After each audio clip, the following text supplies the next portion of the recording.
დღეს მინდა გესაუბროთ მოთხრობაზე, რომელიც ყველა ადამიანმა უნდა წაიკითხოს, საკუთრებით რა თქმა უნდა იმ ადამიანებმა, რომლებიც დაინტერესებული არიან ლიტერატურით. მოგეხსენებათ, ლევ ტოლსტოი იყო რუსი მწერალი. იგი ერთ-ერთი საუკეთესო რუსი არის, ვისაც კი ოდესმე უარსებია. და იგი ძალიან დაინტერესებული იყო ზოგადად ოჯახური ცხოვრების წარმოჩენით საკუთარ შემოქმედებაში. გაგახსენებათ მისი ერთ-ერთი ყველაზე ცნობილი რომანი ანა კარენინა, რომელიც ასევე ოჯახურ ცხოვრებას ეხება და ქალს, რომლის ბედით საბოლოოდ ტრაგიკული აღმოჩნდა. თუმცა დღეს მინდა ვისაუბრო ლევ ტოლსტოის მოთხრობაზე, ლევ შესტოვიც, რომელიც ასევე გახლდათ რუსი ფილოსოფოსი და მას აქვს დაწერილი დოსტოევსკი და ნიცშე, ასევე იგი წერდა ტოლსტოიზეც და ფილოსოფიურად მსჯელობდა მათ შემოქმედებაზე. იგი ამბობს, რომ ლევ ტოლსტოი იყო ის ადამიანი, შეიძლება ითქვას ერთადერთი ადამიანი, რომელიც იყო ამდენად ნიჭიერი, მაგრამ თავისი მთელი ცხოვრების განმავლობაში იგი ეხუწოდა იმისაკენ, რომ გამხდარიყო ნორმალური ადამიანი და რაღაცნაირად ნორმალური ადამიანივით ეცხოვრა, რასაც იგი ხშირად უკავშირებს ანა კარენინადან ერთ-ერთ მთავარ პერსონაჟს ლევინს. ჩვენ შეიძლება ვიფიქროთ, რომ ლევინი არ არის ანა კარენინას მთავარი პერსონაჟი, მაგრამ მოგეხსენებათ, რომ ლევინს რომანში ძალიან დიდი ადგილი უკავია და მისი შეცნობა და მისი ქმედებები და მისი სიღრმისეული დანახვა ნამდვილად დიდი საქმეა, რადგან ლევინი არის ის ადამიანი, რომელიც ყოველთვის არის საზოგადოებაში და ყოველთვის არის ჩვენში. ადამიანი, რომელიც ყველაზე მეტად უკავშირდება ლევ ტოლსტოის თავად ავტორს და მის გამოხატულებას. თუმცა აქ უკვე ვთქვი და აღვნიშნე, რომ დღევანდელი ჩვენი საუბარი არ იქნება ანა კარენინაზე, დღევანდელი ჩვენი საუბარი იქნება მის ერთ-ერთ მოთხრობაზე, რომელიც გახლავთ კრეიცერის სონატა. კრეიცერის სონატა. უნდა დაიმახსოვროთ ეს სახელი. ხალხო, ბოლოს, როდესაც ვიდირე წიგნზე, ეს გახდათ კრეიცერის სონატა, კრეიცერის სონატაზე ვიდირე ორჯერ. და რატომ? რატომ და ძალიან მომხვდა გულზე და ძალიან გულში ჩამწვდომია, რატომ არის ეს მოთხრობა ასეთი მნიშვნელოვანი, რადგან ლევ შესტოვი აღწერს უბრალოდ ოჯახურ ყოფას, თუმცა ეს არ არის უბრალოდ ოჯახური ყოფა, არამედ ეს არის ოჯახური ყოფა ადამიანის, რომელიც არის დამძიმებული დიდი სექსუალური გამოცდილებით. ხო, შეიძლება ასეც ითქვას. იგი იყო გარყვნილი ხორციელად და ადამიანი, რომელსაც დაოჯახებამდე ძალიან ბევრ ქალთან ჰქონდა ურთიერთობა. მთავარი პერსონაჟი გახლავთ ეს კაცი, რომელიც ჩნდება იმგვარად, რომ არის უბრალოდ მგზავრი, სურს მოყვეს ის ისტორია, რაც თავს გადახდა, რადგან იგი ხედავს, რომ არა ეს ისტორია, იგი დღემდე იმ უვიცობაში დარჩებოდა, რომ უვიცობაში მანამდე იყო, იმ სიბრმავეში დარჩებოდა, რადგან თვითონ მომხდარი ფაქტის შემდეგ აეხილა თვალები და დაინახა ის თუ სად იყო და ის თუ როგორ იყო და როგორ ცხოვრობდა და სად უშვებდა იგი შეცდომას და რა იყო ყველაფრის საწყისი, ყველაფერი იმის, რამაც ის აქამდე მოიყვანა და ეს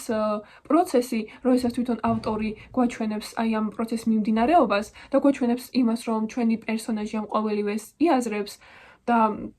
ამ ყველაფერს ძალიან საინტერესოდ გადმოსცემს, ეს ყოველივე არის ის, რაც ძალიან ღირებულს ხდის მოთხრობას და განსაკუთრებული და მთავარი შინაარსი არის ის, რომ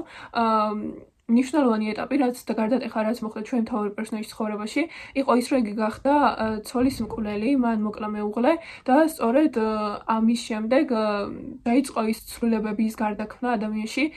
რაც ყოველთვის ახლავს ჩვენ ცხოვრებასთან, რადგან ყველა ადამიანის ცხოვრებაში არის რაღაც ერთი მომენტი, რაც ადამიანს თვალს აუხელს და გამოაღვიძებს და დაანახებს თუ აქამდე საცხოვრობდა, როგორ ცხოვრობდა და რა მოიყვანა რა ნაკლოვანებებმა და აი ეს ნაკლოვანებები და აი ეს სიბინძურე არის ხშირად ჩადებული იმ გარემოში, რომელშიც ადამიანი ისდება და რომელშიც ადამიანს უწევს ყოფნა და ეს ხშირად სამწუხაროდ ჩვენი სამწუხაროდ არ არის სრულიად მასზე დამოკიდებული, რაც რა თქმა უნდა არსებობის თამდევისევდა და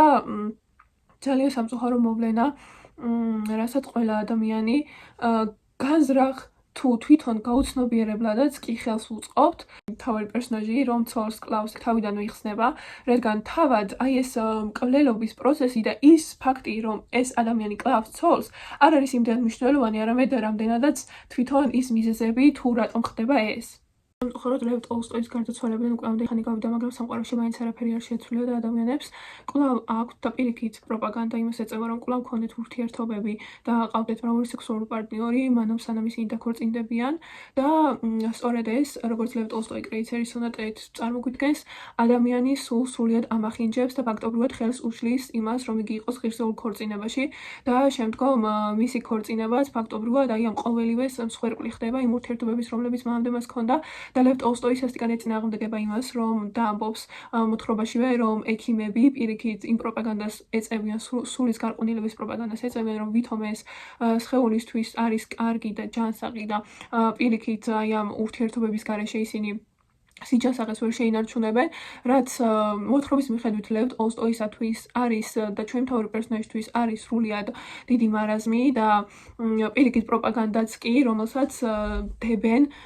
თუნდაც ექიმები, სხვა ავიღოთ ელიტის ან უფრო ზემდგომი ადამიანების მიერ, რომელნიც ცდილობენ საზოგადოების გარყვნას და მათ მიაჩნიათ, რომ აი ესეთი პატარა ყმაწვილებში და პატარა ბიჭებში უკვე ადრიდანვე უნდა იწყებოდეს სექსუალური ურთიერთობები და ეს პირიქით საზოგადოებისთვის არის სრულიად ნორმალიზირებული და სრულიად ჩვეულებრივი მოვლენა, მაშინ როდესაც მას მოყავს ცოლად აი ესეთ გარყვნილ სრულიად ქალიშვილი ადამიანი და იგი შემდგომ აი ამაზეც დარდობს, რადგან ის რომ ისი სული ესეთ დამახინჯებულია, ფაქტობრივად მთავარ პერსონაჟს არ აძლევს იმის საშუალებას, რომ იყოს ღირსეულ ურთიერთობაში, სწორედ ამიტომ ამბობენ ქრისტიანებიც და ქრისტიანობა ქადაგებს იმას, რომ ორივე სქესი უნდა იყოს წმინდა სიტყვა წმინდა ვიხმაროთ, მოდი რომ უფრო ან ვაჟიშვილი, ქალიშვილი, ქალწული, არ ვიცი როგორც გინდათ, უნდა იყოს დაოჯახებამდე, რადგან სწორედ ასე ხდება ღირსეული ქრისტიანული ოჯახის შექმნა, რაც რა თქმა უნდა არის მიმართული ქრისტიანული და ძლიერი ოჯახის საწინააღმდეგოდ, რადგან აი დაუფიქრდით ჩვეულებრივად ერთობა ქმნის სახელმწიფოს, რა ძალა ერთობაშია და ყველაზე პირველი ერთობა, რამაც უნდა შექმნას ძლიერი სახელმწიფო, არის ოჯახი და განსაკუთრებით ქრისტიანული ოჯახი და როდესაც ქრისტიანული ოჯახი არის დამახინჯებული და იქ უკვე აი არსებობა ჭირს და ადამიანს აქვს უკვე თავისი ხედვა დაბინძურებული, თავისი სული დაბინძურებული ამდენი ხორციელი ურთიერთობებით, მაშინ არაფერი არ ხდება და აღარ არსებობენ ნორმალური ოჯახები და არ არსებობს ნორმალური ერთობა, რომელმაც უნდა შექმნას შემდეგ სახელმწიფო და ამიტომ არის რომ შემდეგ აი ამ პროცესებით ვიღებთ უფრო და უფრო დეგრადირებულ სახელმწიფოს და რა თქმა უნდა შემომითხათ რომ მე პოლიტიკის ჩართვა მიყვარს ყველაფერში, მაგრამ რეალობა არის ეს, რომ პოლიტიკა არის ყველაფერი და ოჯახი არის ის ყველაზე ძლიერი ერთობა, რომელსაც ყველა უპირისპირდება და ამიტომ სურთ გახდეს დაკანონებული სექსუალური ურთიერთობები დაოჯახებამდე როგორც ქალისთვის, ისე კაცისთვის. და ეს მიდგომა, რომ ეს კაცისთვის არის ნორმალური და ქალისთვის არა, ასევე არის ძალიან დიდი სიმახინჯე, რადგან ეს ორივე შემთხვევაში არყავნის სულს და ადამიანს სამყაროზე აყურებინებს ისე, როგორც მანამდე არ შეხედავდა და აი ეს ადამიანიც გაიცნობით, რომ ჩვენი მთავარი პერსონაჟი ფაქტობრივად არის ძალიან გარყვნილი ბუნების ადამიანი იყო, რადგან ახალგაზრდობიდანვე საზოგადოებამ, თუნდაც მედიცინამ, სისტემამ ამ ყველაფერს ხელი შეუწყო და მათ ჰქონდათ დაკანონებული ის, რომ ქალი უნდა ყოფილიყო ქალიშვილი და თვითონ არა და შემდეგ ძალიან უჭირს ოჯახურ ცხოვრებაში ამ ყოველივეს გაუძლევს და სწორედ მნიშვნელოვანია, რომ ადამიანი ამ საკითხთან დაკავშირებით იყოს ინფორმირებული და გათვითცნობიერებული და ტოლსტოი ყველაფერს იდეალურად აღწერს. ქალებს აცმევენ თუნდაც ბაფთებს და რაღაცნაირად სექსუალურად, რადგან ისინი გასაყიდი საქონლებივით გამოდიან, რომ იქნებ კარგი მდიდარი ღირსეული ქმარი იშოვონ და კარგად დაოჯახდნენ. თუ როგორ არის მუსიკა რაღაცნაირად ჩაფრული იმაში, რომ ადამიანის უნებები აღძრას, იმიტომ ქვია მოთხრობას კრეიცერის სონატა, როგორც ისიც კრეიცერის სონატა გახლავთ ბეთჰოვენის ერთ-ერთი სონატა და სწორედ აი ამ მუსიკის ფონზე შეგიძლიათ წაიკითხოთ ეს წიგნი ან წარმოიდგინოთ, რადგან აი ეს მუსიკის მიერ დაგროვებული ენერგიაც სადღაც თითქოს ნებისკენ მიდის და ადამიანმა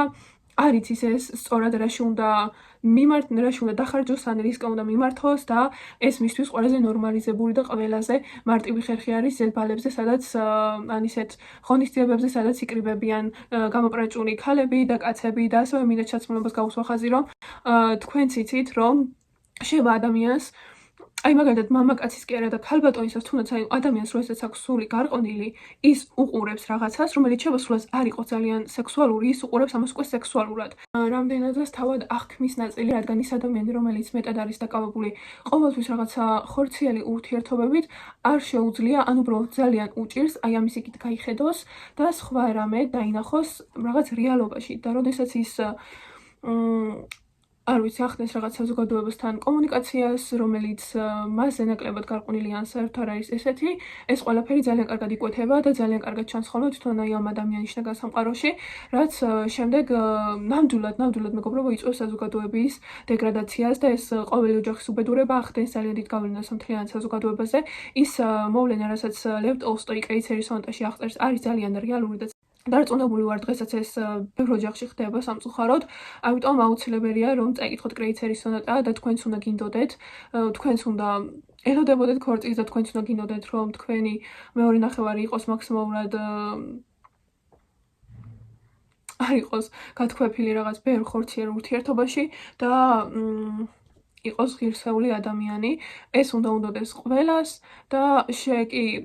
ჩვენ ვერავის ვერ დავავალდებულებს და ვერავის ვერ მოვთხოვთ ამას, მაგრამ მე იმას ავირჩევ საბოლოოდ, ვინც ესეთია, ხო? რადგან მას შეუძლია იყოს ესეთი და მე რატომ უნდა ავირჩიოთ, ჩემთვის ცუდი რომ ესეც ამ სამყაროში ყველას კარგი უნდა. ეს მოთხრობა იმის გაძრებაში და გეხმარებათ ადამიანებს, რომ ყველაფერი ფიზიკური არ არის. დრო არ აჩვევა მეტმა ადამიანმა შეწყვეტოს პროპაგანდის მოსმენა, რომ თითქოს სექსუალური ურთიერთობა არის ხორციელი პროცესი და დავინახოთ იგი უფრო ღრმა სულიერ მენტალურ პროცესად, რომელიც ძალიან დიდ გავლენას ახდენს ადამიანის მენტალურ ყოფიერებას და შემდგომ ქორწინების დროსაც ხელს უშლის ღირსეული ოჯახის ქონაში, რადგან არის, ანუ ფაქტობრივად არც ერთი მოგონება ჩვენი, არც ერთი წარსული ჩვენ არასოდეს არ გვტოვებს და ისინი გავლენას ახდენენ ჩვენზე და ამის არ გაჯერება არის უბრალოდ სისულელი, ამიტომ წაიკითხეთ მეგობრებო კრეიცერის სონატა და არ ვიცი წარმატებულ ბედნიერ ცხოვრებას გისურვებთ.